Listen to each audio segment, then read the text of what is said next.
Well, it has been almost 24 hours and the mama cat just returned. Of course, she stops dead in her tracks because she sees me. I was just getting ready to go and tell Bethany that her morning was a success. We got this galvanized tub and we gave them some moistened kitten food. And babies, so they just ate and have a glass of water just to get them started. So I'll go off and see if she'll feed them. But what a bad mom. Barn cats are like that.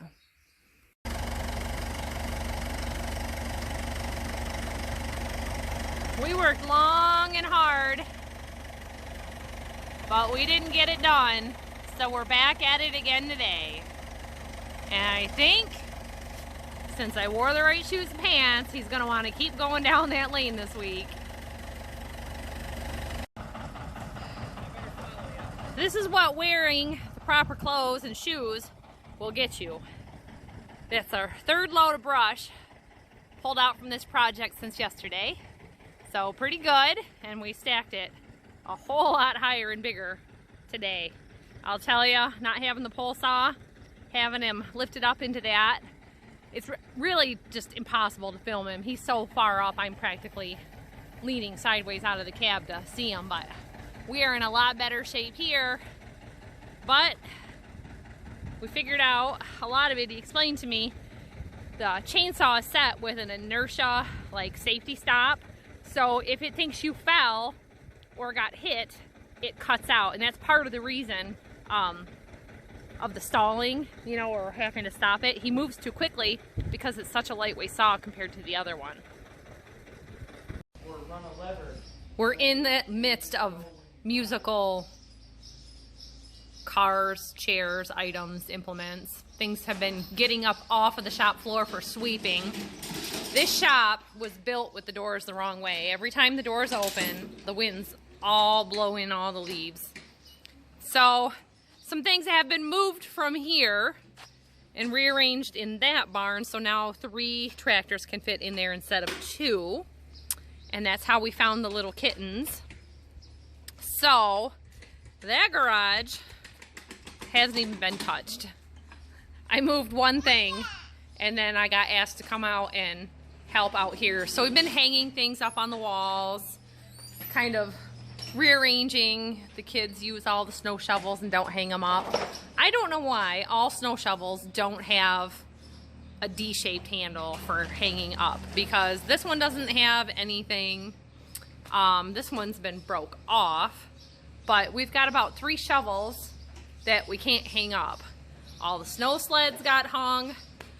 I'm looking at this shelf and it's all beekeeping equipment that could be stacked on the floor instead of up on that heavy shelf. And we park all the kids' bikes and toys underneath all of our pallet shelves. They lined up their push mowers. These are projects. They have 5 push mowers here. The Dad's old deal.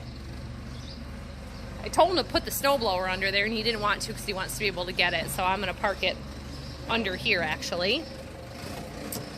But the old rabbit shed has become the wood collecting pile, and this wood got brought here. So, you know, I don't think this shelf even needs to be here. The kids get their hands on anything and it becomes a mess of a pile. I just want to like throw it all in a dumpster, honestly. We don't fish anymore. They get out their kites and I have to clean them up. Drives me nuts. Jobs to do, jobs to do. I would like to get some working lights on this shop though, because we've had no exterior lights except for right at the house. So if anybody comes in here at night, there's total darkness. I switched this light out once. It worked for a day or 2 and then quit. That dawn to dusk light, it just kind of quit. And after about a month, it came on again. So I didn't ever bother to go buy one of the light bulbs because it's like $47 5 years ago. Who knows what it would cost now. So that just needs to be switched out. And it's a real homemade wiring job up there. They just ran some Romex through a hole and put a post up. It's not on any kind of secure mounting. So Trey's helping him run the backhoe. I don't even know what he's gonna do with all the stuff he pulled out of there. He did the same thing in the barn. I'm getting ready to pour concrete in that gutter, and he took everything out of the dry floor and put it on my gutter. So I'm back to where I was 5 years ago, cleaning out the barn from old lumber.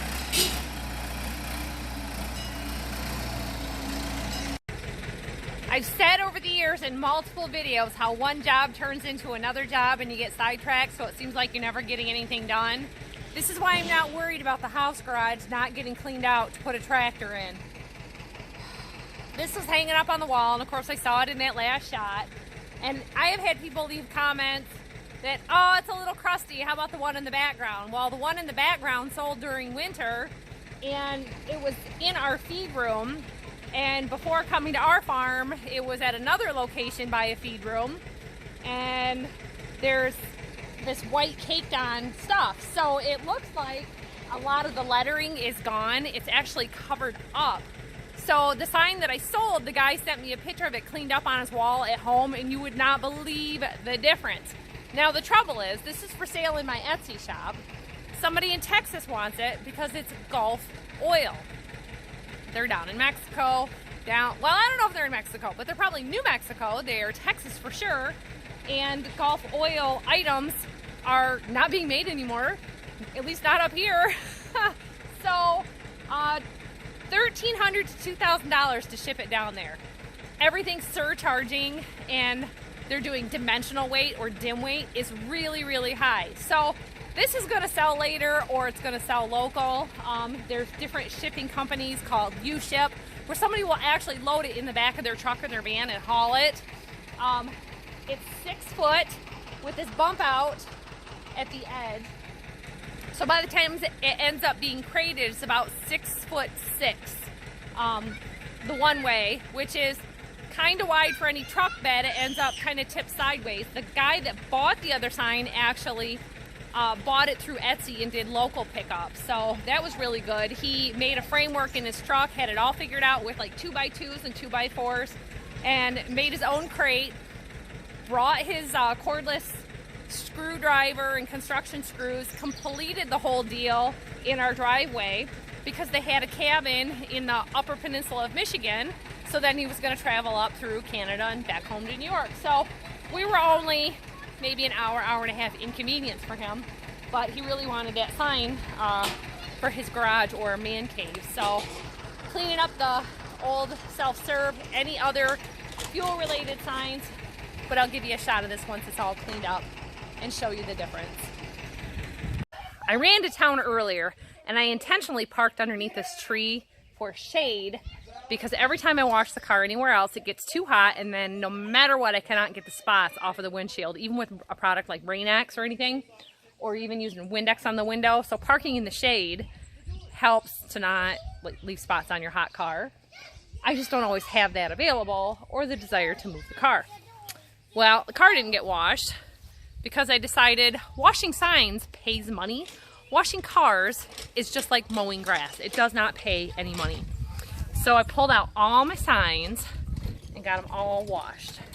So now I can do the car after I get these repictured, reposted, hung up, and put away.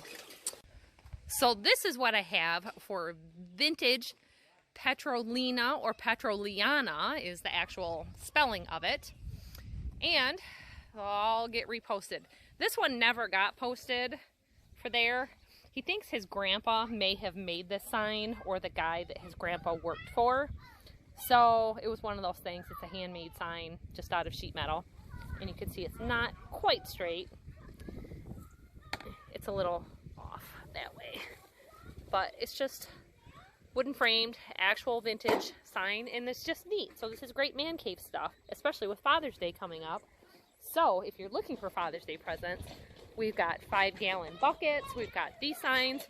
Go on the Etsy link up on the My Channel page, and it'll take you there, and go to this category, and you can buy anything you want. Well, it's almost 8:30, and what ends up happening during these summer months is that if there's daylight, we're working. Honestly, we did get a little a little of a late, still got that tickle in my throat.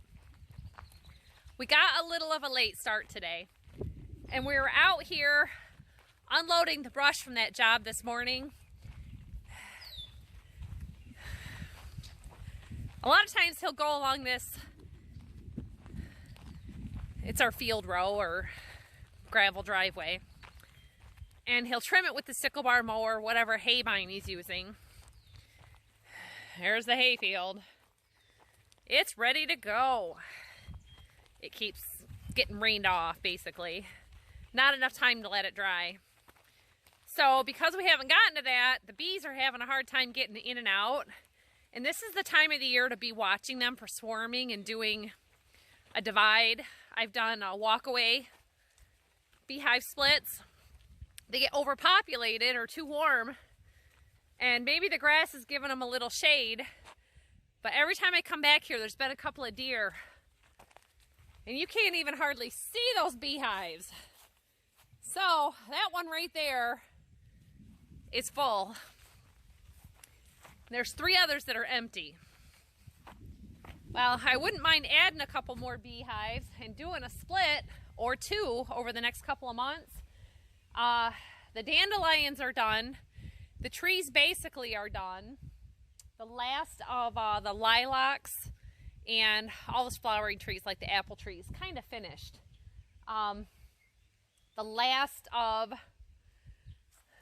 most of that is gone, but like down here, all that purple and white, you probably saw it in the video this morning, wild phlox and wild bee balm is in bloom and getting ready to bloom. So I'm gonna go through here. I gotta take gas, I just gotta do it. Dinner's gonna have to wait. So I told the kids, go ahead and start something. The other night I went in. See, I can't get rid of that. It's been 4 weeks yesterday. Just keeps going on.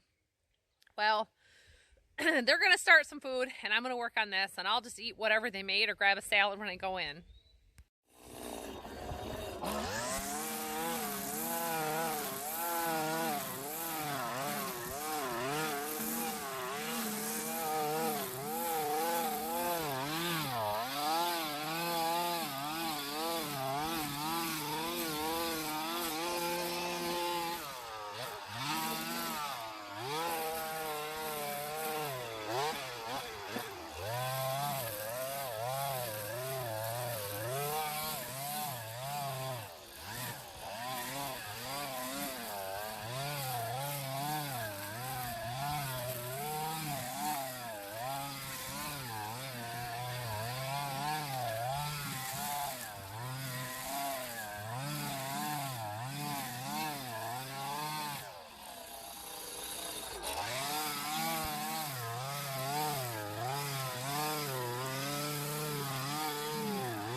can see, it looks a lot better now. So that's been preventing me from coming back here and doing work. I think they're probably ready for another box and a split. Well, I suppose this is as good a spot as any. He's stuck going uphill. His brother will help him. This is as good a spot as any to finish off this video.